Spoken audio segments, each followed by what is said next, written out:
I'm Mr. B, and today we have this 2010 Toyota Prius in the shop for an ABS code, and we're going to replace some parts to fix this ABS code. So the ABS code that we have is a C1391, and it is dealing with the accumulator pressure. So basically this car cannot develop very good accumulator pressure in the ABS system to properly make the brakes function like they should. And the code is abnormal leak of ACC, which stands for accumulator pressure. And so we see this a lot with Priuses of this year and the generation before that as well. Matter of fact, it was there may even be a recall or a warranty extension on your vehicle. So you need to check that before you go into repairing this stuff yourself. You need to check with Toyota and make sure that there's no kind of recall or extended warranty or anything covering your ABS accumulator pump or the booster assembly. So with this vehicle, with the code that it has and the mileage that it has, we are going to replace the ABS pump and accumulator, which is one piece, and the booster assembly, which is another piece. So there's two pretty good size pieces here that we're taking out of this car and putting in new Toyota dealership parts. So on stuff like this, I always use Toyota stuff just because I don't think anybody in the aftermarket is really working with these parts yet. So just keep that in mind. Okay, so for this, we are going to need a pretty good levels of a scan tool to make sure that this pump is going to be bled out correctly, and to do some stuff with the linear sensors and everything that we have inside the pump. So if you don't have a scan tool, unfortunately, this is something you're probably going to have to get done at a shop. It's not something I really would recommend you doing in your driveway, because there's really no way to bleed this car out correctly without a scan tool or being able to go through the functions that you need to get this car running back correctly. Okay, so brake system is not something I really like to play with. I want to go ahead and get this done right the first time and make sure that the repair is going to last a long time. So first thing we have to do to this vehicle, of course, is disconnect the high voltage battery. So, it's in the trunk. Go ahead and pull the plug out, and also disconnect the smaller 12-volt battery that's on the passenger side of the trunk.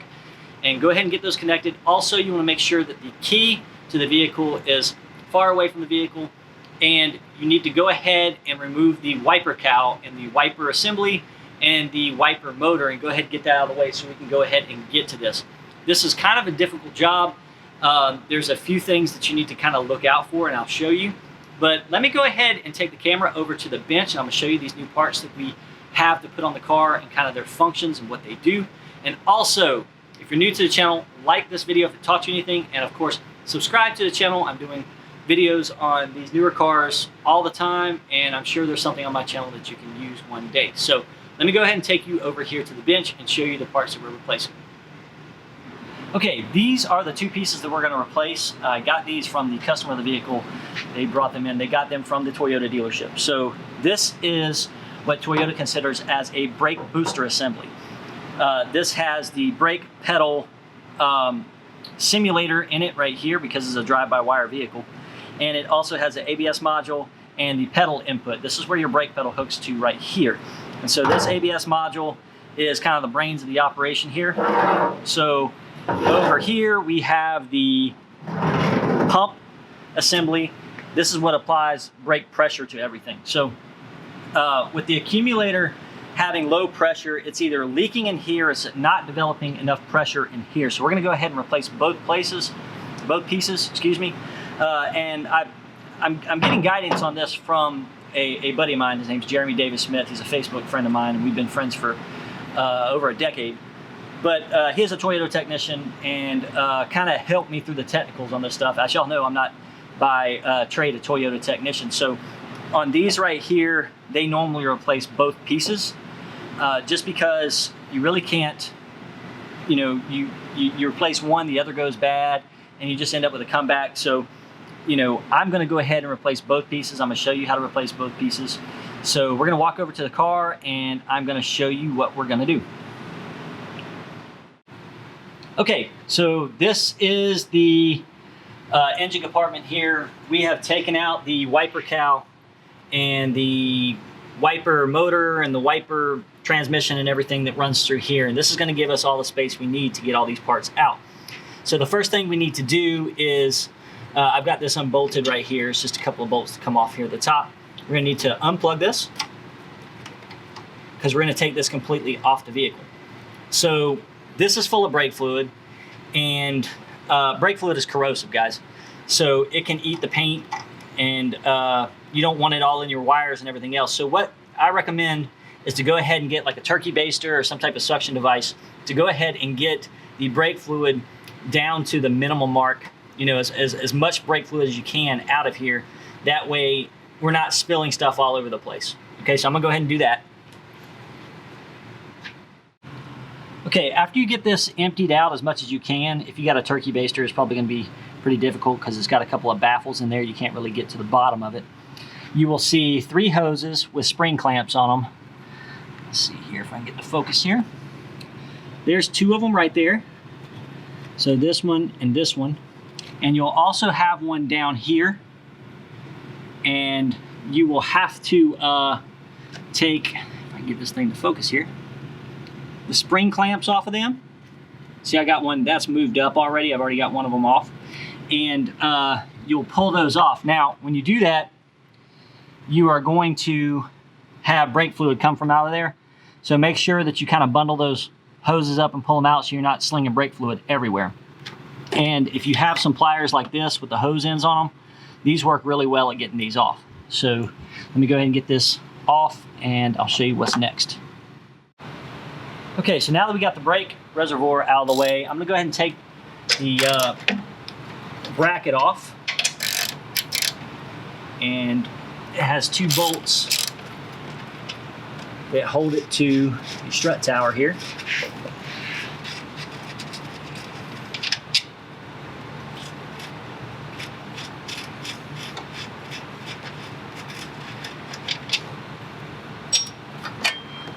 That's going to give us a lot more room. And you should be able to see the brake lines that we're going to have to take off next here. And the plug for our brake actuator, booster. So this is going to pull out. You have to get a little screwdriver, pull this out.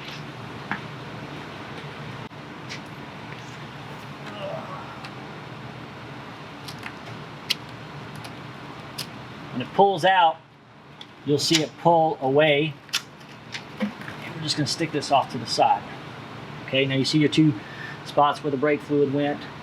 And we're going to start taking our brake lines off now. And there is a bracket right here that we have to take off that holds one of the brake lines in.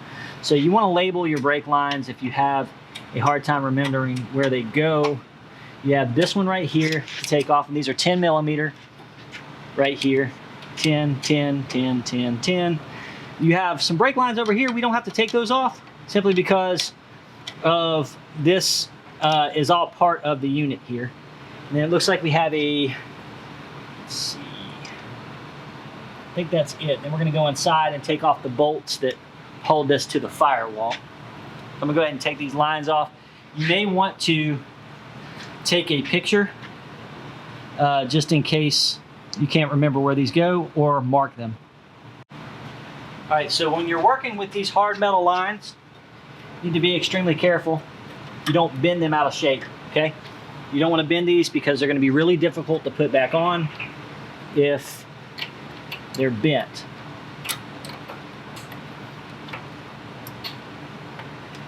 It should come off fairly easy. If you've got a car from up north and have a little rust or something on it, you may want to use some flare nut wrenches, or a little bit better than these. But they come off fairly easy. You'll take these off 1, 2, 3, 4, and then the 5th one right over here. So I'm going to turn the camera back on after I get these off. Okay guys, to take this off the vehicle for the last part that we have to do here is the back side of this, which is going to be on the passenger compartment inside the car underneath the steering wheel. And you shouldn't have to take any panels off or anything like that.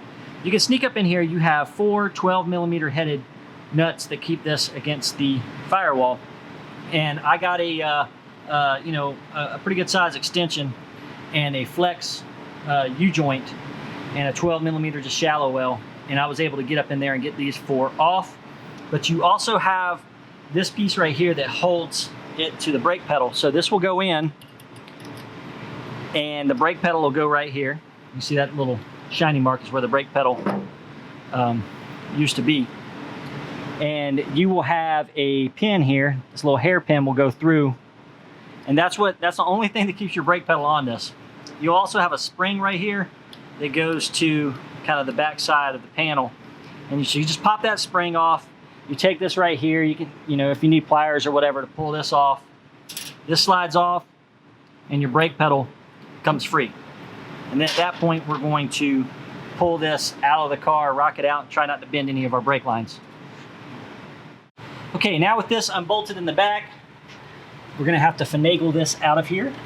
So you wanna be careful and, again, not bend your brake lines.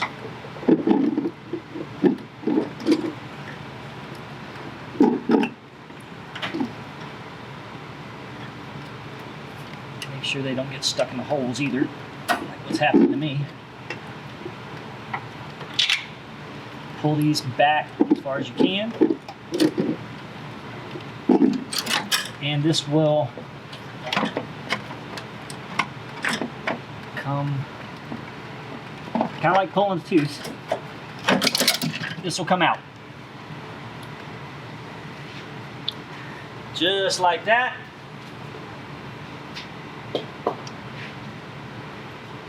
Also remember, you do have a gasket back here. This gasket should be replaced. Make sure you don't get any wind noise, anything crazy, water, anything like that in the passenger compartment.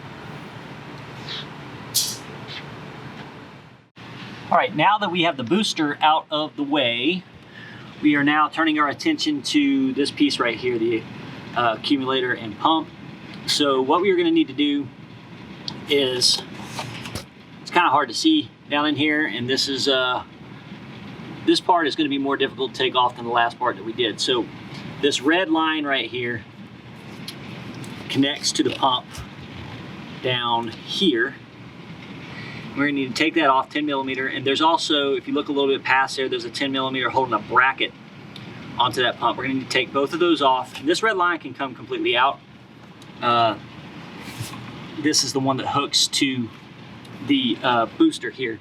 And we have 2 plugs right here that we will disconnect. And then on the ends down here, we have 2 10mm, looks like 10mm bolts that are holding this on. So we need to go ahead and get those off, and we'll see what we have to do after that. Okay, so I went ahead and pulled this out just because I couldn't really get a good camera angle of me physically pulling the thing out, but I'm gonna show you guys what you have to do. There are 2 mounts, these little rubber pieces right here that go just like that. And what you're gonna need to do is pull those out through there, through the other side after you take those 10mm nuts off right there. And there's a little peg down here. Let's see if I can get the camera to focus in.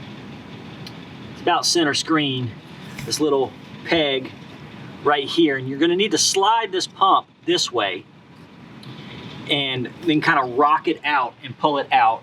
And this is what you get.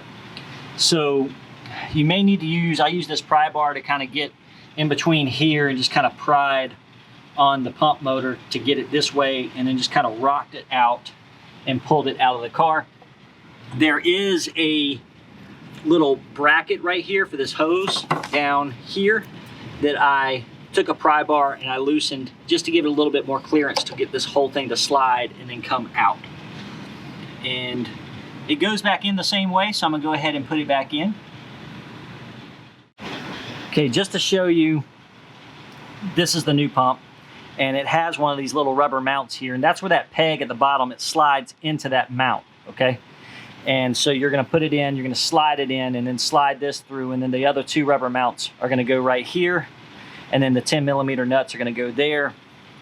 The red brake line is going to go here. That's your high pressure brake line that feeds the booster pump, the booster that goes on the firewall. So you put this in, you're going to push it all the way to the left and then just kind of rock it into the right and get everything to line up. You can put the mounts in afterwards. It's a little tricky because there's not a whole lot of clearance here to get your hands in there, but you can kind of come in from the bottom or the back and slide those mounts in and get everything bolted up like it should.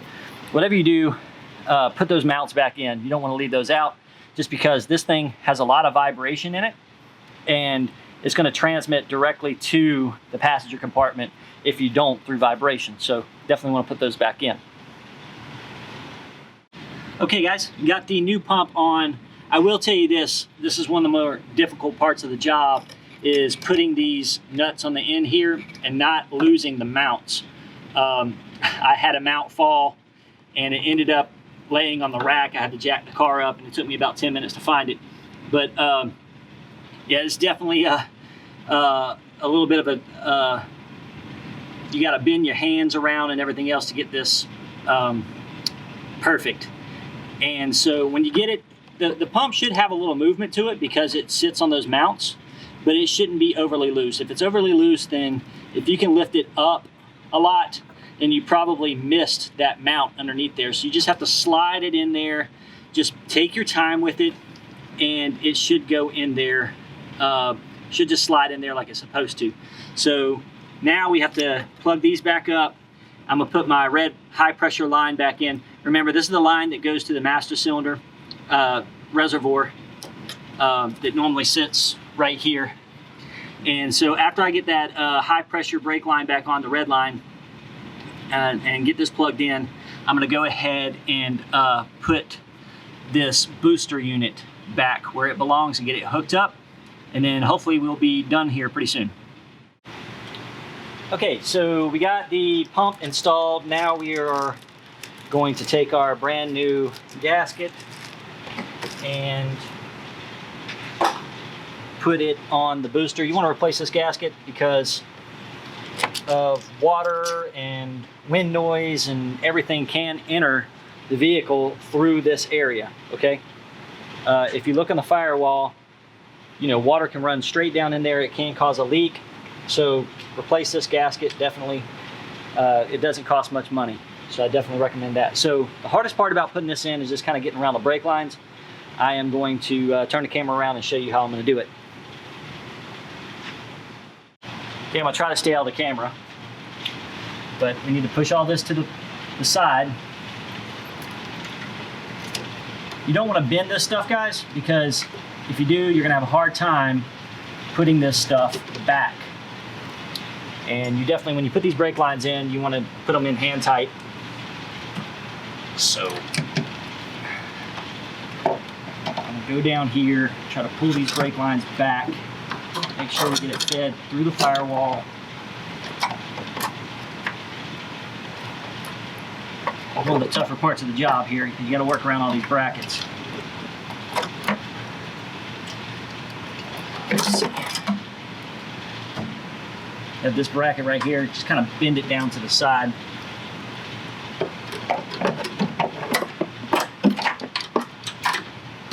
It should just kind of fall into place.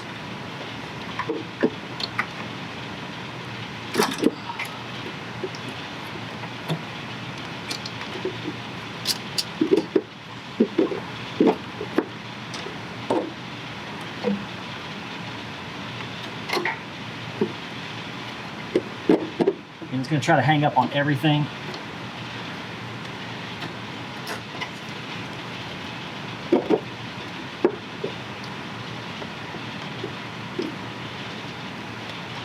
And get it in, and if it's having a hard time moving, if you're having an issue with it, and maybe hung up on the brake pedal on the inside, let me check that real quick. All right, so that's exactly what was happening. It was getting caught against the brake pedal in there. If you feel any resistance going in, you definitely want to check that. And now all we have to do is just get it lined up. And that's that. There we go. All right, so this, if you have a second person, they can kind of lay down on the floorboard and guide it in through the firewall side, the passenger compartment side. That would be ideal. But if you don't, you're just gonna have to stop, push it in a little bit and make sure that the that prong is lining up with the pedal. So now we're gonna go on the passenger compartment side, and we're gonna tighten up those 4 bolts that hold it to the firewall and go ahead and reinstall our pedal. Then we'll come back and we'll do the brake lines. Okay guys, I decided to change it up a little bit, and instead of bolting this thing up first, I'm going to leave it a little loose. That way I can kind of manipulate this around and get these brake lines to line up. Now you want to put these in by hand, okay, until you get a few turns on it. Reason why is you don't want to strip this out, okay? This is not something you want to strip out on this car. It's a very expensive part, and you want to make sure that you get these in right. So this is, leaving this loose, you can kind of shake it around to get these to line up and get them to kind of, what I do is I normally just kind of shake it around like that, and then they'll start to go in just like that. So this is already in a few turns. It shouldn't be difficult to put these lines in, okay? Especially if you didn't bend them a whole lot. They're gonna be out of shape a little bit, and you can just kind of, manipulate them with your hand and move this around to where you can get these to go in there. They just tighten up with a 10mm. You don't have to tighten them up too crazy. Just get them to where they're snug, okay? Then after that, we're gonna go on the other side, go ahead and put those 4 bolts in, and go ahead and tie the pedal on with the pin and the spring and all that. Okay, so went ahead and put this brake line mount on, got all my brake lines tight, and we need to make sure that this gets plugged in. So you want to pull that out. This probably got knocked back in over, us working in this area. So gonna go ahead and put this back in. And you just want to kind of guide it in as you push this in. And once you hear that click, you're good to go. Now we have to put in the bracket that went right here and our reservoir. Okay, so once we get that done, we'll be ready to put the wiper cowl and everything back on and go ahead and get this thing bled out and calibrated. Okay, so after we get the reservoir back on, we are going to want to go ahead and put our power plug back into the trunk and reconnect our 12-volt battery and go ahead and bleed this system out. We're also gonna have to do a calibration on our linear solenoid valve that is in the parts that we just replaced. We need to go ahead and recalibrate that, and you need a pretty good scan tool to do that. So just keep that in mind. If you don't have a very good scan tool, I really wouldn't attempt this repair at all. Okay, so before you put the wiper cowl and everything back on, you definitely want to go ahead and bleed out the system, because there is a bleeder on the brake pedal simulator that has to be bled out.